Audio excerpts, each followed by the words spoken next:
I assume you're not ready. Thank you very much. Citizens who would like to engage in public demonstrations. The government respects that some political actors have planned to use the protests for their political campaigns and are hell-bent on mobilizing goons, gangs, and criminals with all manner of crude weapons to cause mayhem by attacking businesses and innocent civilians. Our position as a government is as follows. The government will deal decisively and in accordance with the law with any individuals or groups seeking to exploit legitimate protests to cause chaos, engage in looting, destroy property, disrupt businesses, or commit any other criminal acts. The Director of Criminal Investigation is already investigating reported cases of individuals who are currently and actively mobilizing and sponsoring some Kenyans to take part in violent activities and will be on high alert tomorrow.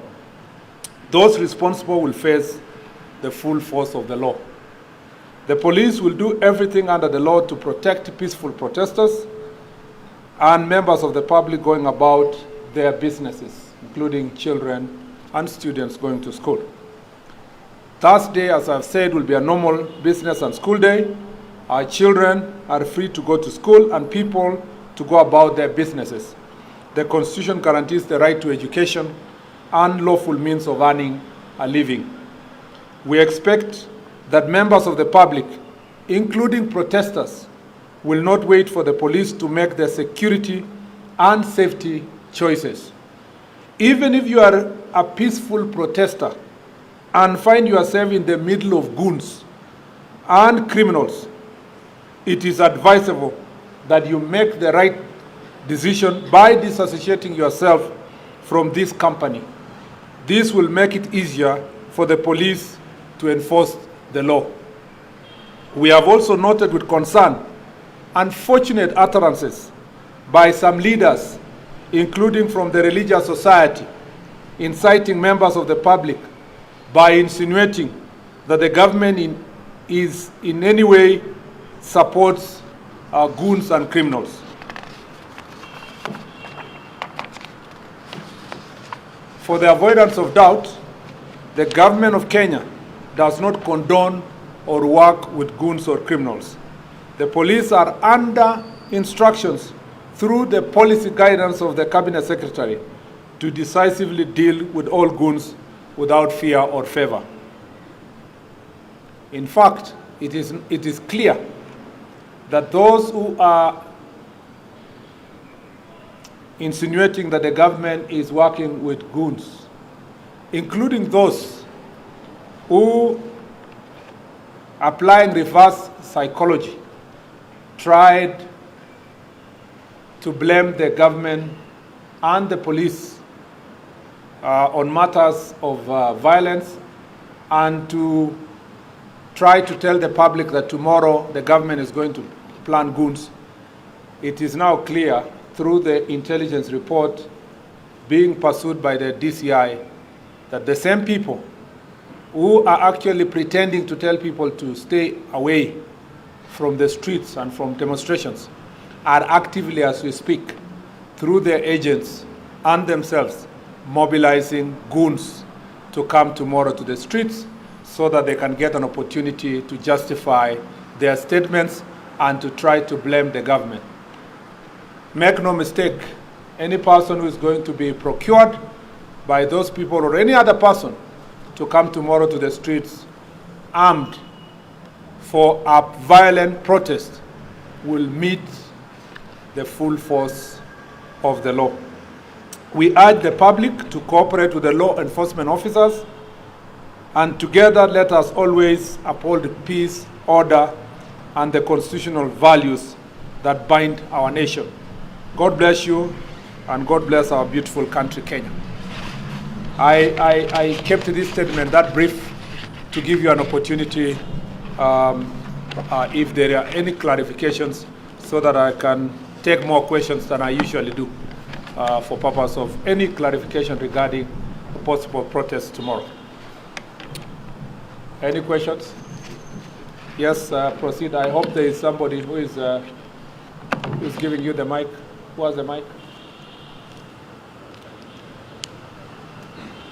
Proceed. Maybe you shout. I don't know. Proceed. Shout. It appears we know who the problem is with the relations with police. Why don't we arrest these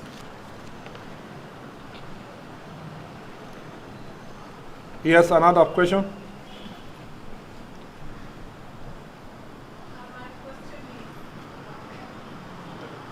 Louder. If you can introduce yourself and the question, it will help. Proceed. My name is Samira, and my question is, what we're seeing today... Samira, you must be representing the media house. I'm representing... Yes, proceed. Proceed. And what we're seeing today is that there's a poll what happened last year. And prior to the protest, you said you know the organizers and those planning to bring or infiltrate the protest. Why is it possible for you guys to take actions prior to the protest so that we don't see the loss of lives and property? Thank you. I think your two questions are similar. Proceed. Yeah, kind of for people. We just want to make it clear. Earlier on, the regional commander said that the protest is illegal. Now you say it's peaceful. Please guide us. Where's the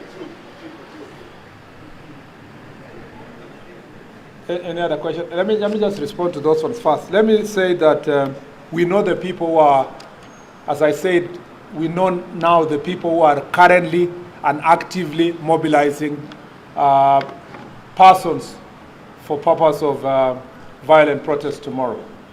And the Director of Criminal Investigation, if you want me to go back to my statement, is already following them, and they will be arrested. They will be arrested. Contrary to your assertion that in the last protest nobody was arrested, 3,000 people were arrested last year. 3,000 were arrested and produced in court. A good number of them were released on a very flimsy grounds, and a good number of them still have their cases active in court as we speak. You know that a number were charged for acts of terrorism because they banned businesses and so forth, including a member of parliament. And of course, you know what went on in the courts. And those cases, including the same, are still active in court. So maybe the problem with protests and cases is that when the day is over, and you people move your cameras away from courts, then the public still think that there are no people who are arrested and there are no cases that are active. Even tonight, people will be arrested. Even tomorrow, people will be arrested. And they will be taken to court. The paradox also of your question is that when we arrest people, the first thing you people, particularly, not all of you, but a few of you who want to mess up the media space, will quickly post that people have been abducted when they have been arrested. Number two, when we arrest them, you quickly profile them as human rights defenders, even criminals. And many of these criminals have gotten away with heinous crimes, burning businesses, killing people, attacking innocent people, rape, burning courts. You remember last year they even attempted to steal, and they stole actually firearms, and some of them were pursued and arrested. But they always survive in this country and are get positively profiled, including being celebrated and being remembered and commemorated for evil acts that they engage in, because you are the agents of their survival. I would really request the media to separate good protesters from criminals. We'll be watching you tomorrow, and I know a number of you reporters are here. So we'll be watching you tomorrow, just in case you start reporting that, look at the protesters there throwing stones, or the protesters are burning tires. Those are not protesters. The Constitution recognizes protests, picketing, demonstration as a positive right that is exercisable by a citizen, an armed and peacefully. I want to hear tomorrow for the first time journalists who will outrightly say, look at our cameras, look at that guy burning somebody's business, look at the other one burning tires, look at the other one blocking the roads. Those are criminals.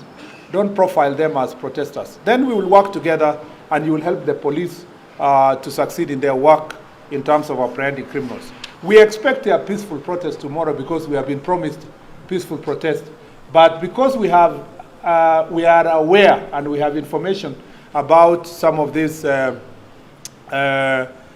political actors are busy mobilizing criminals to come to the street. That's why I told you the DCI is pursuing them, and a number of them will be arrested tonight and more tomorrow. And please don't glorify them as heroes and heroines. On the question of, so that answers the two questions. On the issue of legality of tomorrow's, remember that the question you had posed to the regional commander was whether the Inspector General of Police has been notified. The procedure in the Public Order Act is to notify the OCS in the police station. Finally, that has been confirmed, that notification has come from some families and citizens that they would like to carry out peaceful protests tomorrow. So there is no question. However, even in that case, violent protests are still illegal and it will not happen. We will make sure the police will do everything to ensure that anybody who is armed and who is not keeping peace will not be allowed to roam about the city of Nairobi and any part of the Republic of Kenya. I'll take the last set of questions. Yes? My name is Stephen Maura from Media Max. My question is, for those who protesting peacefully, we have designated areas in the normal zone. Thank you. Any other? I think we are satisfied today. Yes, the persons who gave notification requested certain designated routes, and the police are already alert to help them peacefully go through the designated routes. Unfortunately, they never put in the time they will start and the time they will end. But we have their telephone numbers. We'll continue in conversation with them so that they can tell us the specific routes we are going to pass through. But as I told you, the challenge has never been peaceful protest. And as has been said, there are many, many protests that take place in this country every day in different parts by workers, by doctors, by nurses, by different people. And usually it ends up being very peaceful protests, and police are escorting them and they do it successfully. Sadly, when we have the information as we have now, it becomes very sad. And let me tell you, maybe I should just give you a sneak preview of the kind of information we have. We have information that in a number of counties, particularly, I don't want to profile the specific counties, but counties near Nairobi and thereabout, that criminals are being mobilized to attack businesses of leaders and business people who are associated with the government. And so we are aware of some businesses, supermarkets, and other processing plants for business people who are not supporting the person who has organized the violence.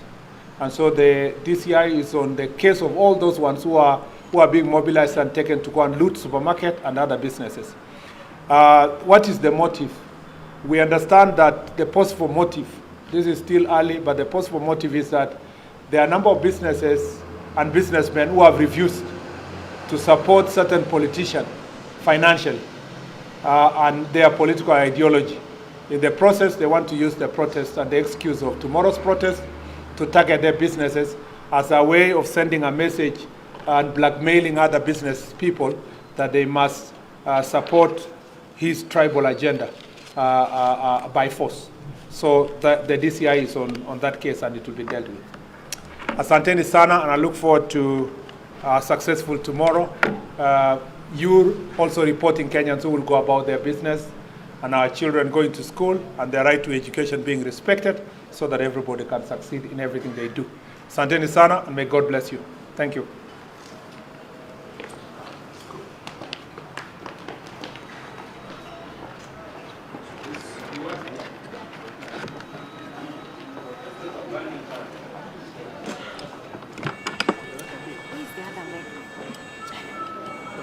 It's only this one.